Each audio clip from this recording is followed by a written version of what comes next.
Cara, que dia! Mistura de fim do mundo com invasão alienígena. Vamos começar pelo caso Master, porque esse rolo é supremo. Semana passada, o Gilmar Mendes salvou a quebra de sigilo da empresa do Toffoli numa ação que fez o osso entalar na garganta de geral.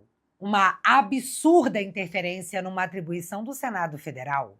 A treta subiu de nível ali. Os ministros disseram: vem pra lama o senador que tiver coragem. Mas é ano eleitoral. Os caras estão super corajosos. E para voltar nessa treta, eu preciso te dizer que o presidente da CPI do crime organizado, que é petista, após enorme repercussão, não quis deixar por isso mesmo. CPI recorre de decisão que anulou quebra de sigilo de empresa ligada à Toffoli e afirma que quebra de sigilo foi aprovada de forma legítima pelos parlamentares. E eu quis trazer essa informação porque ela deixa claro que o Senado da República vai para a briga com o Supremo, até porque o jogo está mais que colocado. Ele está explícito. A pressão é imensa, ela é contínua, ela hoje vem com mais intensidade e gravidade do outro lado da praça, vem do Supremo Tribunal Federal, infelizmente. A maior pressão no Senado Federal para impedir as investigações do Banco Master, segundo Alessandro Vieira, que é o relator da CPI do crime organizado, vem da Suprema Corte, dito em bom português. E vem cá, vocês não se chocam quando vocês ouvem que fulano atua para blindar ciclano? Gente, blindagem é apenas uma outra palavra escolhida para informar que fulano está dificultando a investigação em cima de ciclano. E dificultar investigações tem nome jurídico próprio: obstrução de justiça. E é disso que se trata. Dito tudo isso, Vorcaro foi preso e dessa vez a mídia já avisou. Ele não vai sair tão cedo, ó, esquece. Mas a prisão do Vorcaro trouxe para a discussão algo muito maior do que a prisão de um corrupto. Ela veio com uma nova frente de batalha se iniciando bem na nossa cara. O Supremo Tribunal Federal indo para cima do PGR, indicado por Gilmar e Alexandre de Moraes, o seu Paulo Gonet. O que o Mendonça fez com o Gonet foi o equivalente a deixá-lo pelado em público, sabe? Todo mundo olhou, apontou e comentou. E essa parte é muito importante para onde eu quero chegar, então deixa eu explicar. A Polícia Federal enviou ao Mendonça um relatório sobre o caso Master e pediu a ele que autorizasse a prisão do Vorcaro e do seu cunhado Zetel, além de mais outras duas pessoas. Mendonça recebeu esse pedido da Polícia Federal e enviou para o Gonet para que ele se manifestasse sobre esse pedido em até 72 horas, o que o Gonet não fez. E aí, após essas 72 horas, ele respondeu dizendo que não via essa urgência toda na análise desse pedido, até porque 72 horas é pouco tempo, eu preciso de mais tempo. Cara, Gonet estava no melhor estilo. Gente, pra que esse estresse todo? Lembrando que quando foi para agir contra o Bolsonaro, o Gonet despachou de madrugada, mas agora ele não tinha pressa. Mas o Mendonça tinha. Ele mandou prender a galera e ainda fez questão de botar no papel que o Gonet foi contrário àquela operação, dizendo lamentar a posição do chefe do Ministério Público. Lamento muito a sua posição. E, cara, se o Mendonça tivesse xingado o Gonet, não teria sido tão forte quanto mandar um. Foi humilhante e, ao mesmo tempo, expôs a PGR de uma forma nunca antes vista. Lamento você ter feito isso, Gonet, mas eu vou te ignorar e mandar prender mesmo assim, porque a materialidade salta aos olhos de qualquer pessoa que sabe ler. Todo mundo aí viu que o Vorcaro tinha uma espécie de milícia em que ele se apoiava para resolver os seus BOs, desde a sua empregada, a qual ele se refere como uma vagabunda e manda levantar as informações sobre ela, até chegar no Lauro Jardim, onde ele queria simular um assalto para que todos os dentes do jornalista fossem quebrados. Mas o Gonet não tinha pressa. Só que não para nessa situação. Foram encontrados com Vorcaro documentos ultra sigilosos, daqueles que poucas pessoas têm acesso no alto escalão da justiça brasileira. Não é que o Vorcaro ficasse sabendo de uma operação que iria acontecer. Ele sabia de todo o andamento da investigação enquanto ela acontecia e no que aquela investigação poderia resultar. Em cima dele mesmo. Vorcaro possuía acesso a sistemas da Polícia Federal, do Ministério Público, até mesmo do FBI e da Interpol, e usava essas informações para intimidar os seus adversários. E, de novo, Gonet não viu urgência em cessar esse comportamento, porque perigoso mesmo eram as idosas do 8 de janeiro, as mães de família, os pais que sustentavam a casa. Essas pessoas eram perigosas demais para o Gonê. O Vorcaro, não. Sem pressa, galera. Só que a sequência disso foi um negócio muito chato, porque o Mendonça tirou o sigilo da sua decisão e expôs para todo mundo o que aconteceu. E, gente, a mídia caiu de pau com força perante a gravidade do que foi revelado. E o mais cobrado no meio disso tudo foi o Gonê, o novo omisso da República. Estamos mais diante de crimes contra o sistema financeiro. Não estamos. Não estamos mais diante de um banqueiro falido. Não. Estamos diante de uma máfia, Sim. de gangster, Sim. inclusive com sicários prontos a matar. Lamento apenas a omissão do Ministério Público Federal sob a gestão do senhor Paulo Gonet. E o mais legal é que o Otávio teve esse estalo de consciência depois de chamar tudo isso de uma organização tipo mafiosa.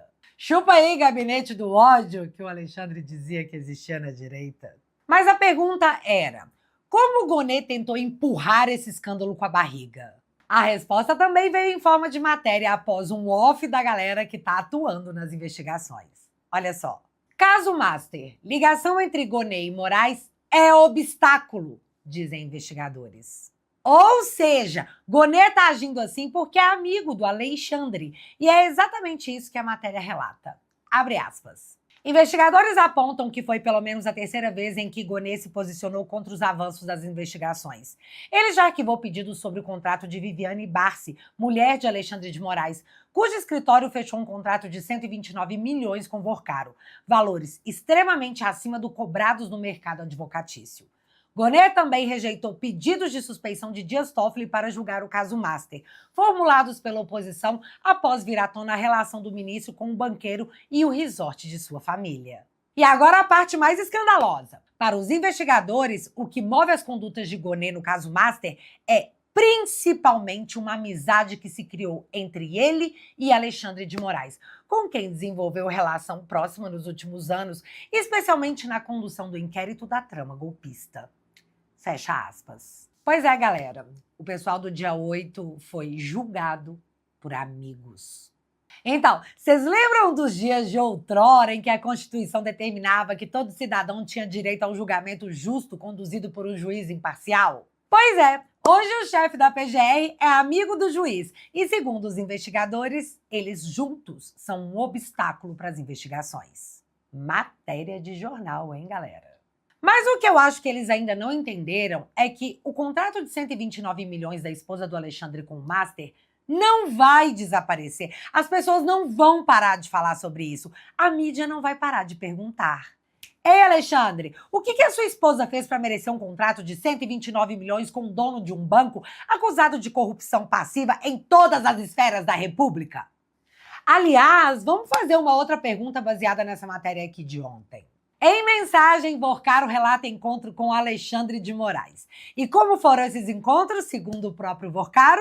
Segundo as mensagens trocadas entre Vorcaro e sua noiva, uma teria ocorrido em 19 de abril de 2025, onde ele relata a Marta, a noiva, está indo encontrar com Alexandre perto de sua casa, no que Marta questiona se ele já estava em Campos ou se ele teria ido até lá apenas para ver o Vorcaro.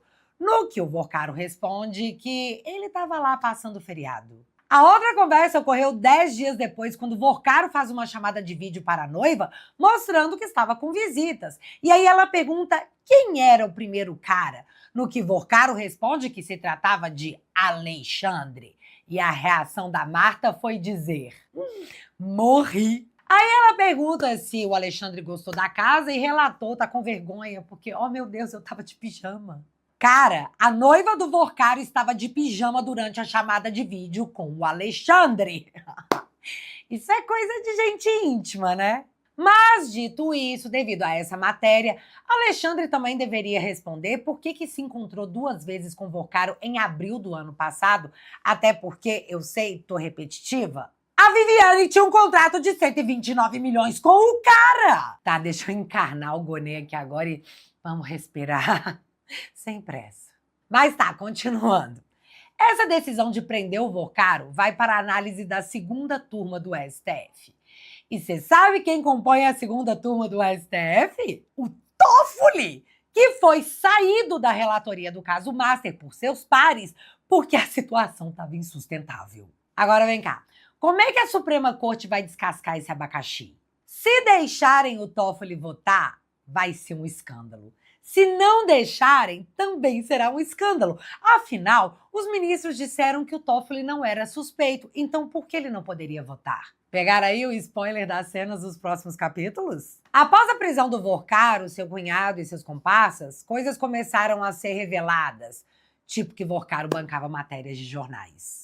Um dos jornais apontados como favorecido por Vorcaro, segundo o documento, é o DCM, o Diário do Centro do Mundo, mega ultra blaster de esquerda. Vale ressaltar que o DCM tá negando no melhor estilo, não foi eu, foi um amigo meu. Não, mentira, tá só negando mesmo. Mas, mesmo assim, eu fui lá ver o que o DCM andava postando e veio desse jornal as seguintes matérias. Como a imprensa repete contra Moraes e STF a estratégia usada contra Lula na Lava Jato. E essa matéria aqui. Malu Gaspar, que é a jornalista que mais cobre o caso Master, retorna falando de heróis e não de provas contra Moraes. Que defesa, hein, DCM? Todo mundo tá vendo. Ou seja, os caras queriam desmentir os fatos trazidos pela Malu Gaspar, que, de novo, trouxe a maior parte das notícias sobre o caso Master. Coincidência?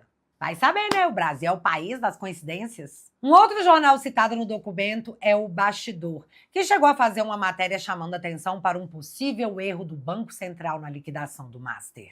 Ainda segundo o documento, o dono desse jornal teria recebido 2 milhões de reais, no que o dono do jornal negou, alegando se tratar apenas de publicidade, um ato totalmente legal e praticado por toda a imprensa.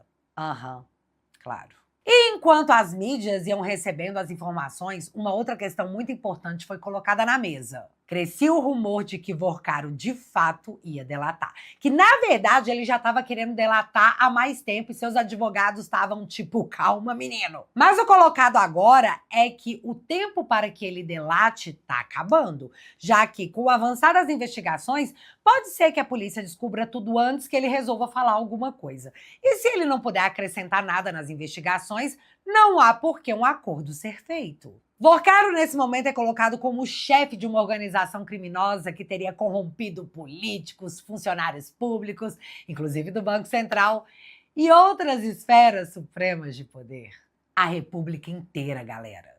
Então a lógica é, para você se safar, Vorcaro, você vai ter que entregar alguém maior que você. E quem seria maior que o Vorcaro? Eu tenho algumas sugestões. Mas se engana quem pensa que essa delação do Vorcaro pode parar somente ministros da Suprema Corte. Ela atinge todo mundo. Todo mundo mesmo, tá? Deputados, senadores, judiciário. A República nunca mais será a mesma. Então, por favor, delata Vorcaro! E enquanto esse papo de delação era repercutido, ficamos sabendo que o cara que seria, tipo, o capanga do Vorcaro havia atentado contra sua própria vida enquanto estava custodiado pela Polícia Federal. Vocês entenderam que esse capanga era um arquivo vivo que estava na custódia da Polícia Federal em Minas Gerais? Pois é, segundo informações divulgadas, ele teria sido encontrado desacordado com uma camiseta em volta do pescoço. O Mourão, e é esse o nome dele, foi levado para o hospital onde horas depois a Polícia Federal anunciou que ele não havia resistido. Mas aí, 1 hora após essa informação da PF, chega uma nova notícia de que não, que ele ainda estava vivo e em cuidados no CTI do hospital. Enquanto eu tô gravando esse vídeo, o prognóstico do Mourão é bem ruim, já que ele teria tido 2 paradas e caminhava para a morte encefálica.